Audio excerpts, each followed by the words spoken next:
Hello नमस्ते और सभी को राम राम। तो कैसे हो दोस्तों? आशा करता हूँ आप स्वस्थ होंगे, मस्त होंगे।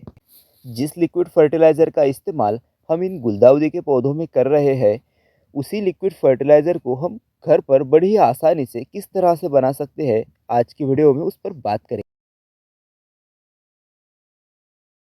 जैसे कि सर्दियों के दिनों में गुलदाउदी, कलांचो और गुलाब जैसे पौधों के ऊपर ढेरों फूल लगते हैं। सर्दियों के दिनों में यह पौधे खूब खिलते हैं। पर क्या सर्दियों के होते हुए भी आपके फूलों के पौधों पर फूल नहीं आ रहे? तो वैसे अगर देखा जाए तो पौधों के ऊपर फूल न आने के काफ़ी कारण होते हैं। ऊपर से देखने पर पौधा हेल्दी नज़र आ रहा है, पर पौधे के ऊपर फूल नहीं आ रहे। ऐसे में पौधे को फूलों को खिलाने के लिए किसी खास न्यूट्रिशन की ज़रूरत होती है। नाइट्रोजन, फॉस्फोरस और पोटेशियम, ये तो हो गए मेन न्यूट्रिएंट्स, पर इनके अलावा भी पौधों को बहुत से न्यूट्रिशन की ज़रूरत होती है। जैसे कि iron, magnesium, calcium, zinc, boron, इन जैसे काफ़ी न्यूट्रिशंस की पौधों को ज़रूरत होती है।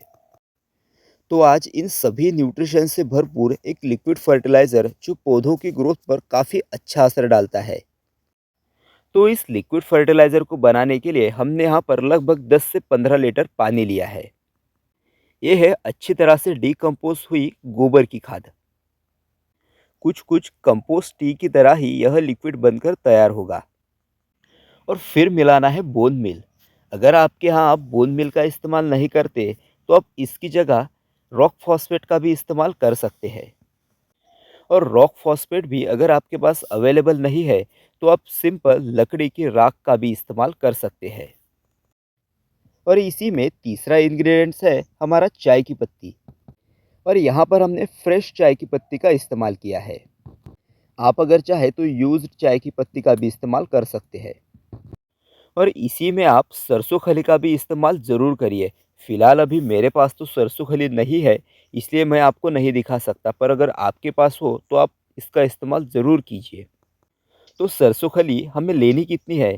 तो 100 या 200 ग्राम सरसों खली पर्याप्त रहेगी।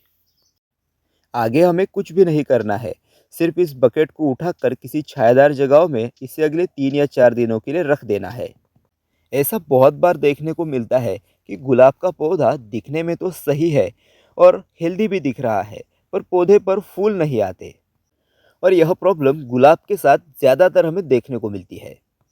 जैसा कि मैंने पिछले कई वीडियो में भी बताया है, गुलाब को हर 1 से 2 महीने में किसी फर्टिलाइज़र की ज़रूरत होती ही है। सर्दियाँ गुलाब का सीज़न है, पर वैसे अगर देखा जाए तो गुलाब पर 12 महीने फूल आते रहते हैं। और इसीलिए इस पौधे को फर्टिलाइज़र की भी ज़रूरत होती है। और फर्टिलाइज़र में बहुत से फर्टिलाइज़र ऐसे होते हैं जो हमारे घर पर ही अवेलेबल होते हैं, जिसमें घर से निकलने वाले फलों और सब्जियों के छिलकों से हम किचन वेस्ट कंपोस्ट बना सकते हैं। केले का छिलके का इस्तेमाल हम लिक्विड फर्टिलाइज़र के रूप में कर सकते हैं। और गमले की मिट्टी अगर अल्कलाइन हो गई है, तो एक नींबू को 1 लीटर पानी में उसका रस निकाल कर सीधे मिट्टी में दे सकते हैं।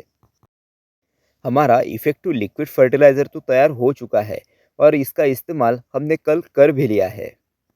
कुछ पौधों पर इसका इस्तेमाल रह गया है, जो हम आज करने वाले हैं।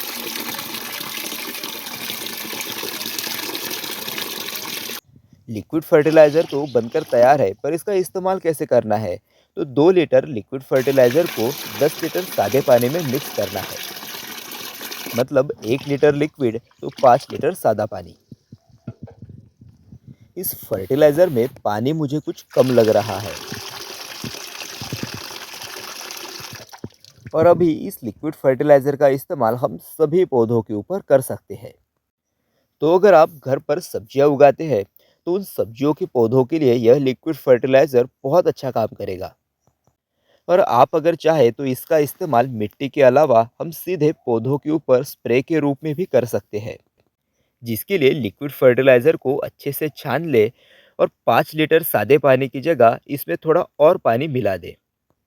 लिक्विड थोड़ा पतला हो जाएगा तो पौधे के ऊपर पत्तियां जलने की समस्या आपको नहीं देखने को मिलेगी, क्योंकि एक ही फर्टिलाइज़र को जब मिट्टी में देना हो और पौधे के ऊपर स्प्रे भी करना हो, तो उसकी क्वांटिटी अलग अलग होती है। और इस लिक्विड फर्टिलाइज़र में आपने अगर सरसों खली का भी इस्तेमाल किया है, तो ये लिक्विड बहुत ही अच्छा आपके पौधों के ऊपर काम करेगा। जैसे कि अभी सर्दियाँ चल रही है, पर बोगनविलिया के पौधे पर साथ-साथ अच्छी ग्रोथ भी आ रही है। गुलदाउदी जैसे पौधे एक सीज़न में 2 बार भी फ्लावरिंग कर सकते हैं।